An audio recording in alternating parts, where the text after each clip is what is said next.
everybody, Alex from SeemsGoodMagic.com here. We're doing another Hour of Devastation Amonkhet Intermediate Swiss Draft League. This is a powerful pack. We're obviously taking Dreamstealer, but there's the Burning Fist Minotaur, there's the Paincaster, there's the Lethal Sting. All of these are very good cards, even the Vizier of the True.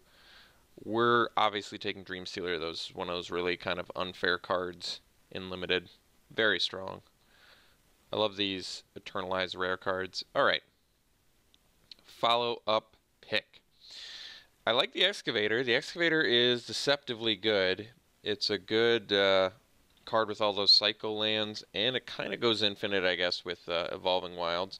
It's worth 46 cents, but then we have Struggle. We did just pass two good red cards, but I don't let that dictate my draft, like what I pass in pack one, even if there's good red cards in there. Don't let that be like, okay, we passed good red cards, so we can't go into red. I don't think it works like that. I think we're just going to take Struggle. This is a really strong removal spell. Probably taking it over the Mummy, which is great. The Manifestation, which is on color. Scrapper, which I like. I like the Feral Prowler, but yeah, I think we just go Struggle to survive all day. Alright. So now we can take Torment of Venom, good removal spell. I like Magmaroth, and I like Hope Tinder and the Hippo, and those are all the cards I'm looking at in the Cycle Deserts, but we'll take the Torment of Venom. This card's been very impressive. There's some cards that this plays bad with. Like if you're running stuff like Compulsory Rest or Desert's Hold and stuff, they get to just sack their creature, so... but it still is a removal spell, regardless of that, so it's not a huge deal. I like the card quite a bit. Okay, so now we have Blur of Blades. Let's see. We have Ruin Rat. Sinuous Striker is very good. Struggle is very good too. Sinuous Striker is certainly better than Blur of Blades.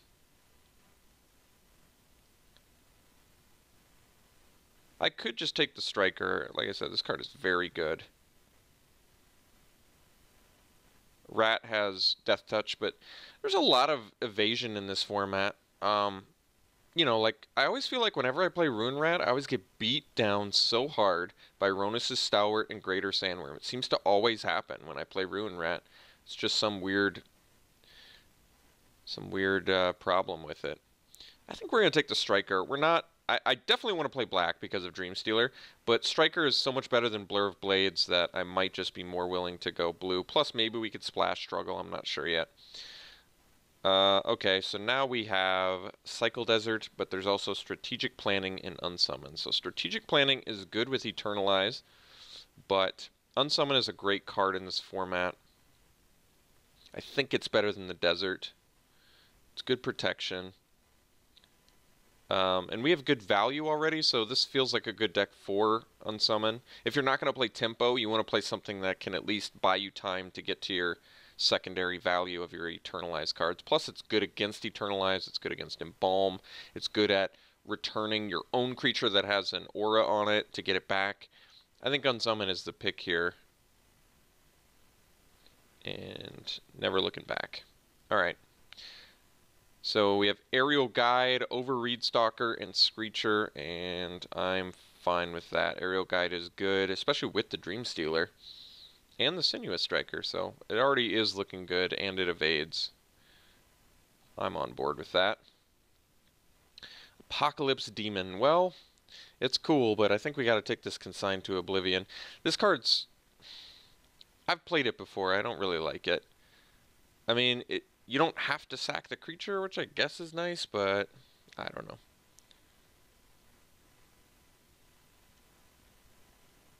We gotta take Consigned to Oblivion. This is a great card, and we're on color with it. It's correct pick. Merciless Eternal is great. I think regardless of whether you're a zombie deck, it's got Afflict, it can discard, it can block as a 4/4, it can attack as a 4/4, maybe even bigger in the later game. Not a big fan of Torment of Scarabs. Some people are. I am not. We'll take the Merciless Eternal. Also good with the Aerial Guide, as it turns out. Well, I guess everything's kind of good with Aerial Guide. So now we can take Lurching Rot Beast, get some cycle synergies. We don't have any other cycling currently, but I guess Lurching Rot Beast is good with Aerial Guide in terms of what you pay for how to evasively beat down. We don't need Moaning Wall. And Razaket's Right's more for if you're trying to run like Nicol Bolas or something, but we'll take the Rot Beast. Okay, I actually, I like Vile Manifestation. I want to be able to make it work, so we'll take it. Possibly find some more cycling along the way. This is the right color combination for cycling anyway. So we'll take the Vile Manifestation. I think this card's fine. I don't have any problems with it. I'm trying to compare it to like the God Pharaoh's Faithful. No, not God Pharaoh's Faithful. That's the 0-2 wall, or 0-4 wall rather. All right, I actually like Proven Combatant. This card's gotten a lot better in my book. I like it. I mean, I don't like Grizzly Survivor anyway, so let's just take the Combatant. Even in this sort of style of deck, I don't really think it's necessary. The Grizzly Survivor, that is. All right, I guess we'll take Claim to Fame. I don't need those other things. All right, we'll take another Rot Beast. That's fine. Past the life goes on. So, got a decent plan going here. Could use some more removal. We've got a couple Bounce, and then we have Torment of Venom and Struggle. Currently is going to be hard to make happen, but it may be worth the splash. It's a powerful removal spell. Wow, talk about our pack. Look at this. We're going to take the Mirage Mirror because this card's incredibly strong. But we've got Consigned to Oblivion, Ominous Sphinx, Aerial Guide, Marauding Bone Slasher, Unquenchable Thirst, Wretched Camel. We're going to wheel something we want. And the Desert of the Mindful. Can I just take this whole pack? And the Survivor's Encampment to Splash Struggle. We want this whole pack. Even the Seer of Last Tomorrow I've found to be much better than I initially gave it credit for. But Mirage Mirror is awesome. So unfortunately we're taking it. It's not unfortunate that we're getting it because it's a super strong card. But it's unfortunate that we're passing all of these awesome other cards we want. But like I said, we're going to wheel something. Absolutely, we're going to wheel something we want out of this pack. So that's the good news. So now we have Striped Riverwinder, Desert Wall. Riverwinder is a big finisher. I kind of like it, and it works well with the cycling plan. Wall works better when you have deserts, which we don't have currently. I probably could take the Riverwinder and be fine with that over the desert.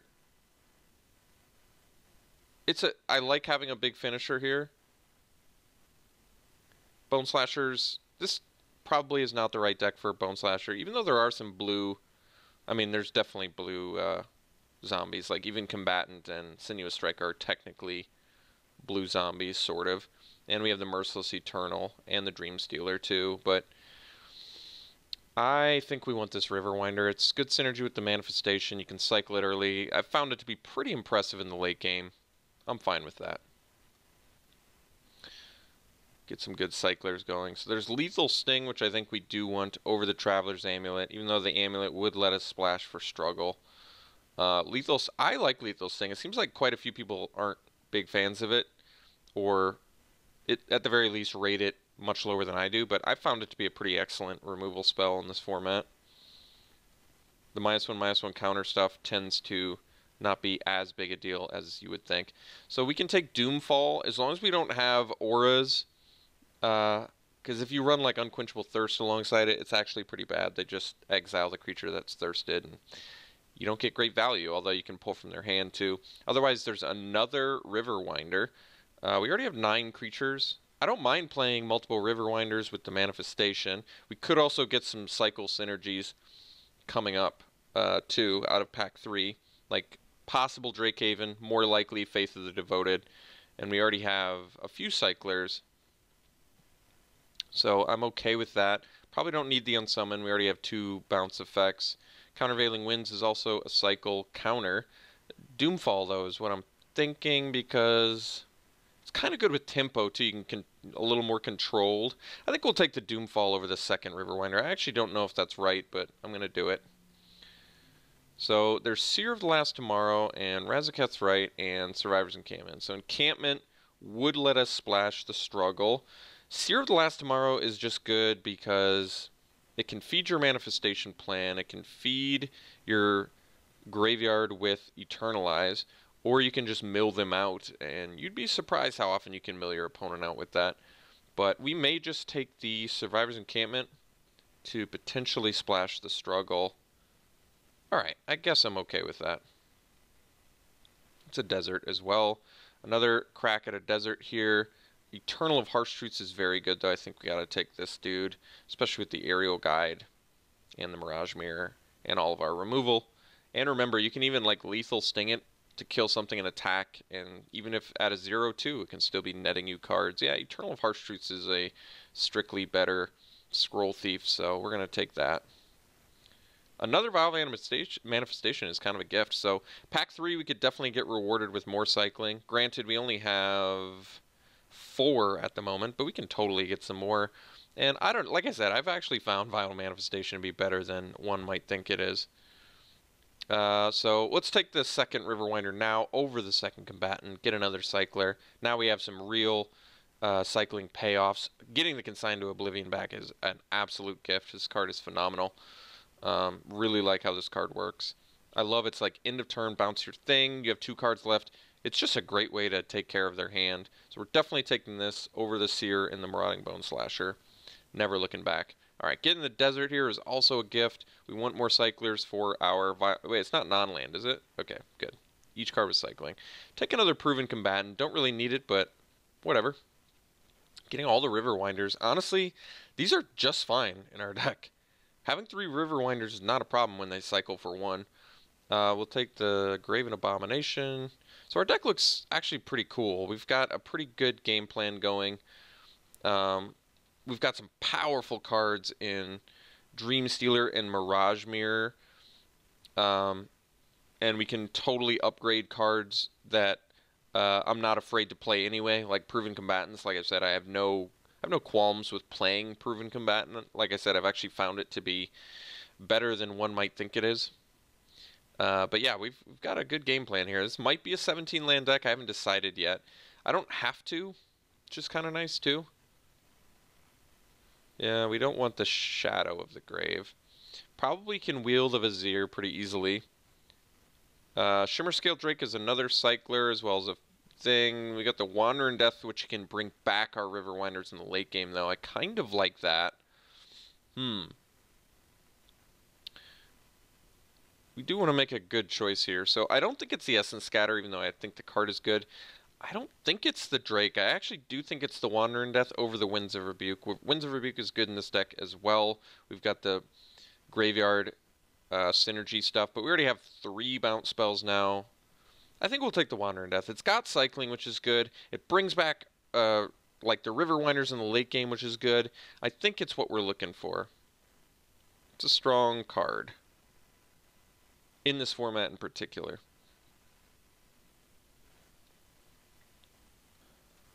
Okay, so there's Commit to Memory, which is not bad.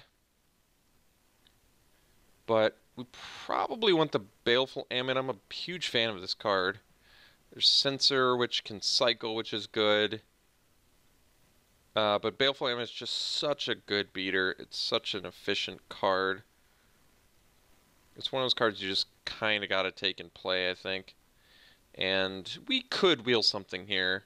I mean, we've got a Censor and Initiate and Illusory Wrappings and a Wasteland Scorpion, which would be happy to get back. As far as hard removal, what do we have? We have a Lethal Sting, a Doomfall, and a Tormentive Venom, and then some bounce effects. That's not bad, actually. It's really not bad. We'll take the Baleful Ammon. This card's good. Pretty good with the Mirage Mirror, too. The Mirage Mirror doesn't get the -1/-1 counter, so that's kind of cool. Scribe of the Mindful to bring back removal. Probably don't need to do that. Heckma Sentinels, we do have a reasonable amount of cycle discard at this point, but it's a otherwise fairly unexciting card. I feel like Winds of Rebuke is fine, but another bounce seems a bit unnecessary, but this has good synergy in our deck. Hone Kopesh is also kind of unexciting. Scribe can get back, Unsummon, Consign to Oblivion, Struggle. I don't know if we're splashing Struggle anymore. I'm going to take the Winds of Rebuke. I don't think it's outrageously strong or anything, but it's fine. Stir the Sands, on the other hand. Yeah, this card's great. Dusk Till Dawn in here, Labyrinth Guardian as well, Seeker of Insight, which I would like. But we're going to take Stir the Sands pretty happily. It's got cycling. It's just a great finisher. Taking it. So another crack at Wander and Death. Otherwise, probably just take the Aven Initiate. It's got Embalm. It's a flyer. Could use some more evasion. Don't need a second Wander and Death. I don't think that's necessary. Lay Bare the Heart is a good sideboard card to have against like Nicol Bolas, and then there's Cancel. But I think we're going to take Aven Initiate. It's a pretty good upgrade from Proven Combatant at the very least.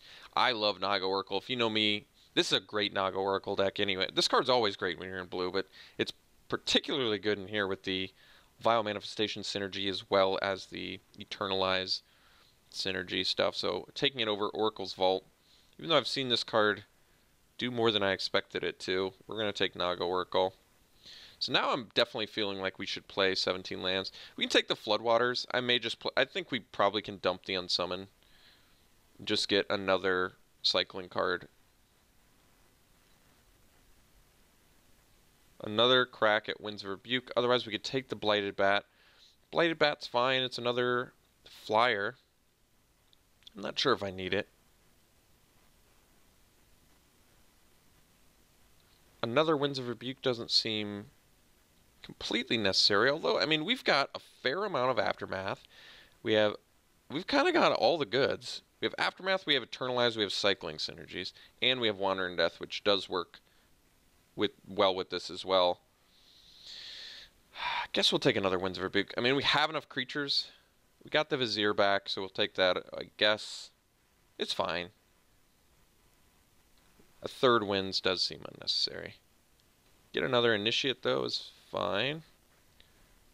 Scribe we'll take. I don't think we're playing it.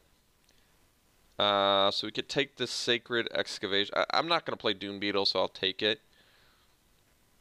It's almost like a Wandering Death in our deck, but we'll see. So we have a lot of cuts to make, which is always the best problem to have. I don't think we're going to be splashing Struggle. It doesn't seem necessary at all anymore. We don't have any Desert synergies, which means we can probably cut the Survivor's Encampment as well.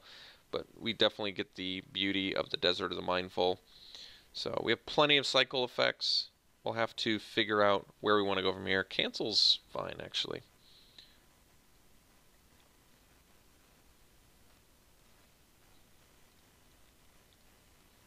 Alright, take that, take this, and let's make a deck. So, still deciding whether we want to play 17 lands or not. I'm kind of feeling like we should. We have 3 7-drops that I would like to play. And we have all this Embalm. I think we are actually going to play 17 lands. We have Eternalize, we have Embalm. We have ways to get card advantage. So, we'll figure this out. So let's cut the weakest things that we probably don't need. I think Unsummon can go. We've got more than enough bounce effects. I don't even think we're playing multiple Winds of Rebuke. We can easily cut creatures from here. I think the Scribe's going to go too. It's a mediocre spell. I think Cancel can go. I'd rather have like hard removal than counter spells. I think Sacred Excavation can go. It is card advantage, but we already have Wander and Death and Naga Oracle, which are both going to make the final cut. Why don't we do a quick little cycle count? And yes, we can count the manifestations as well. I just kind of want to see where we're at on cycling to get a better idea of how much cycle synergies we have, because Lurching Rot Beasts are very mediocre. So, is this all of our cycles? And we have to make 6 cuts if we want to play 23 cards. And I don't want to cut any of my removal. So, it's currently 3, 6, 9, 10. We have 10 cycle cards. I'm probably fine cutting the Rot Beasts. They're the most, I think, underwhelming cycle cards in our deck. Although they do cycle for 1 black, which is convenient. But 8 is just fine, I think, for Vile Manifestations. They block early, and then they can become probably 2 4s or 3 4s in the late game, which is perfectly acceptable. So 8 is, yeah, and then we have plenty of ways to win with the Striped Riverwinder. So maybe I just cut the Combatant as well. It doesn't seem necessary. You know, Shadowstorm Vizier has been terribly mediocre for me. Do I like it more than Combatant just because it flies? Like, even with the cycle discard synergy, it's pretty mediocre. It's gonna be a 1-3 most of the time, which is not great in this format. I mean, Proven Combatant obviously worse is bad too, but double Winds of Rebuke, it could actually have better synergy for us than the Shadowstorm Vizier, I think, believe it or not. Even though this flies, I almost would rather just have something that can block an X1 or threaten it, or double block something and then come back later as a 4/4 threat, giving us even more late game synergy. I think I'm going to go for that instead of the Vizier. Like I said, Vizier has really, really unimpressed me in this format. So we probably don't want to cut any more cycle. 8 cycle is minimum. We've got 16 creatures if you include the Stir the Sands. Mirage Mirror is also sort of a creature, I would say. I think we're going to cut one of the Winds of Rebuke. It seems unnecessary to run. I think 4 bounce effects is more than enough.